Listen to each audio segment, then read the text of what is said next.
Good morning. So I want to introduce a hero this morning. Her name is Celeste Barber, and she's a former college professor who took a stand this week for America and for freedom.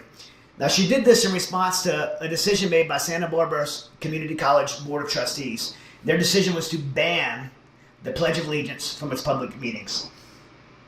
Yeah, ban the Pledge of Allegiance from its public meetings. And what Ms. Barber did was incredible. She had 4 minutes to address the Board of Trustees, and despite them trying to shut her down, she used her time brilliantly. She gave 2 reasons why she would fight for the flag and for the ability to give the Pledge of Allegiance in our public forums. One, she said that she lived early in her life on the Berlin Wall behind the Soviet bloc, and she's seen what real oppression actually looked like. And she talked about going and seeing the American flag and what it meant to her as a sign of freedom to the people there on that Berlin Wall. Now, the other was she talked about her father and how her father fought and was wounded while fighting for freedom at the Battle of the Bulge. She even held this picture up. And then she donned her own American flag. She pulled it out. She donned her own American flag. The reason she did this is because there was none visible in the forum. There was none available for her to pledge to. So she pulled out her own flag. And when she did that, there was immediate uproar. She stood there tall and so courageous, and she started to say the Pledge of Allegiance to our nation's flag. Man, I actually, as I've seen this, I struggle with being angry. I also struggle with emotion because they began to mock her. They tried to stop her from pledging allegiance to our nation's flag. They called her a racist, and even began to bang on things like children, making noise to try to silence her.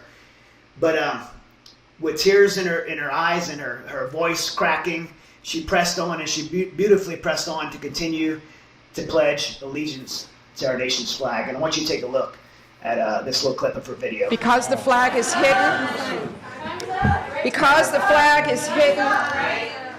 I'm holding up a flag. I would ask anyone who would like to stand with me.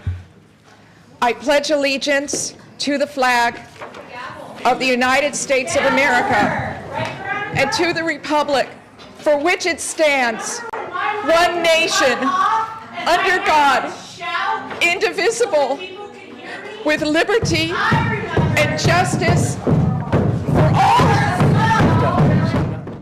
So why would they try to silence her for pledging allegiance to our flag and try to take away her 4 minutes of freedom to be able to talk about why this was so passionate for her? What's wrong with our so-called leaders and influencers in our country that they would go so far to do this to this woman? And also, why would they go so far to rebel against our nation's flag, attempt to obstruct her voice, and obstruct all citizens' oath to uphold and defend our Constitution by pledging allegiance to America's symbol of freedom, our flag? The president of the board, his name's Robert Miller, he said the decision was based on the flag and American history being rooted in white nationalism and bigotry.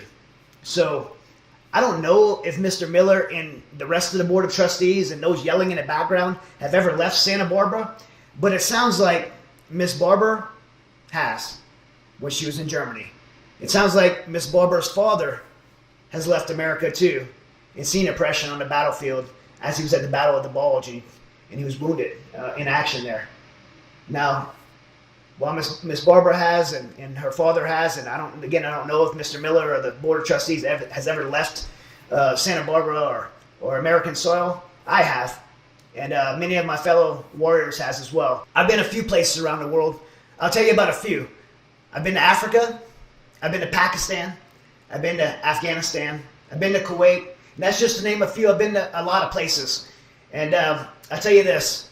When you see what real oppression looks like, when you see a culture truly rooted in systemic racism and hatred of skin color and hatred of religion and hatred of what class system you fall in, when you see that and then you compare that to the life and what we've experienced and what we have in America, something changes inside of you. Something changes and you see that flag just a little bit differently.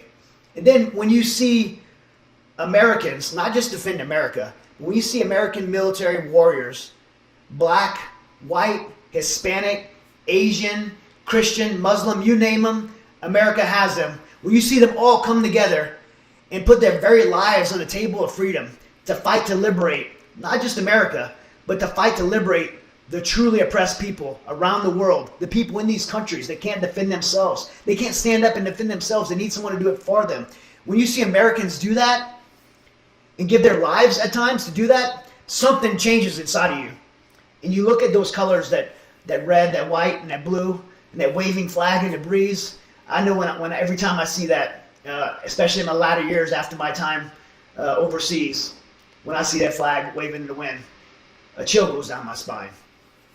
A pride like rises up inside of me that I know that I'm blessed and I'm thankful for me, for my wife, for my children, for my future grandchildren, for my friends. I'm thankful that we get to live in the greatest nation in the world, and I mean that. It's not just American pride. I'm proud of our country, but it's not just American pride that says we live in the greatest nation in the world. We do live in the greatest nation in the world. In fact, if you don't know, we're part of only 25% of the world that lives outside of religious persecution. We're part of only 25% of the world that is actually truly free people. 75% of our planet lives under real oppression, real persecution, real government control. As Americans, we don't experience that. But so quickly, so many Americans right now want to look at our bad history and hold our current state as a nation to things that happened bad now in our past in this country. Man, America does share some bad history, some terrible things. Some of those things include racism. But we've learned as a culture, we've learned as a people, and we've grown and risen up to be, again, the greatest nation in the world. And this flag that we're in a debate supposedly about, this flag is a beacon. It's a beacon of hope and freedom to the world. If that wasn't true, then why are we fighting over immigration control? Why are there thousands of people gathering together and marching thousands of miles to try to pour into America? I don't see Mr. Miller and his committee leading groups of people marching off to another nation on some pilgrimage to be refugees to some nation greater than America. No, people are coming here. They're coming here in the masses. Why? They're coming here not because our flag is a symbol of oppression and bigotry. They're coming here because our flag represents what they are so desperately seeking out: freedom, opportunity, and a hope that everyone in the world should be able to find, and they can find it right here in the United States of America. In fact, here's a little American history quiz for you. Do you know what flag was flown in the fight for victory over slavery? The American flag. That's what flag. The American flag was flown in the fight for victory in slavery in America. And of the 600,000 deaths in the Civil War, the North actually lost more. 360,000 Union soldiers died in the Civil War under the American flag. And some of those who fought for the freedom against slavery and fought for our flag were black Union soldiers. And several of them were awarded the Medal of Honor for their heroism. That's right, a lot of people don't know. We had black Union soldiers in the Civil War, many awarded the Medal of Honor. And one of those was Sergeant William Harvey Carney. In fact, Sergeant William Carney was the first black American to receive the nation's highest award. He served with the 54th Massachusetts Volunteer Infantry Regiment. In battle, he and his men faced enemy Confederate soldiers head to head. And they charged the enemy. When they charged the enemy, they charged them through a hail of cannon fire and bullets. And in that charge, there was a Sergeant John Wall, and he was carrying our colors. He was carrying the flag, and he was shot. And as he was shot, Sergeant William Carney was standing next to him. As Wall's falling down, Sergeant Carney throws aside his rifle to grasp the colors before they could touch the ground. He gave up his firearm to grab those colors before they hit the ground. That's how much he believed in them. And with that flag in his hand, Sergeant Carney continued to press forward towards the enemy. He was even shot through the leg, and he did not let those colors hit the ground. And Carney continued to fight, skirmish after skirmish, and now he's becoming a target because he's holding this flag high, and he won't let it touch the ground.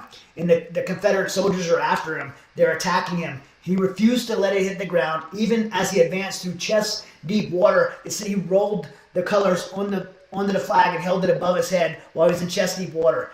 Over the course of this battle, Sergeant Carney wasn't just shot through the leg. He was shot through both legs. He was shot in the arm. He was shot through the chest.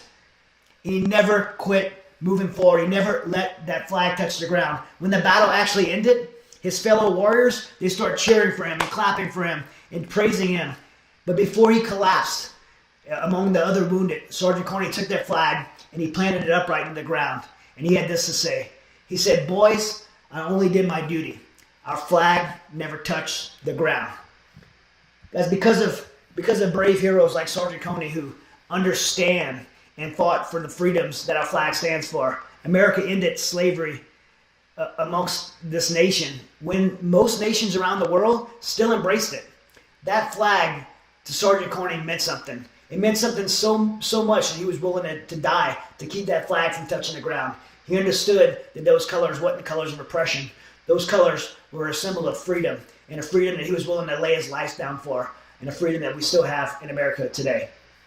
Hey, look, many have and will continue to fight for that flag, for the symbol of freedom. There's always going to be opposition against it. There's always going to be hatred towards it. People that don't understand it. People that don't want to take the time to understand our history and really value where we are.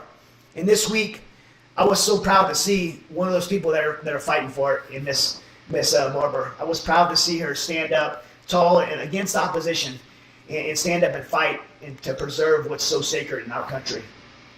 America, we need to be a people that doesn't just jump to conclusions. We need to be a people that does our research, learns about our history, the good and the bad. But we need to understand and also appreciate what we have here and how sacred and how rare in this world it really is to have the values and freedoms that we have in America. And we need to continue to fight to come together as a nation, as hard as that may seem sometimes.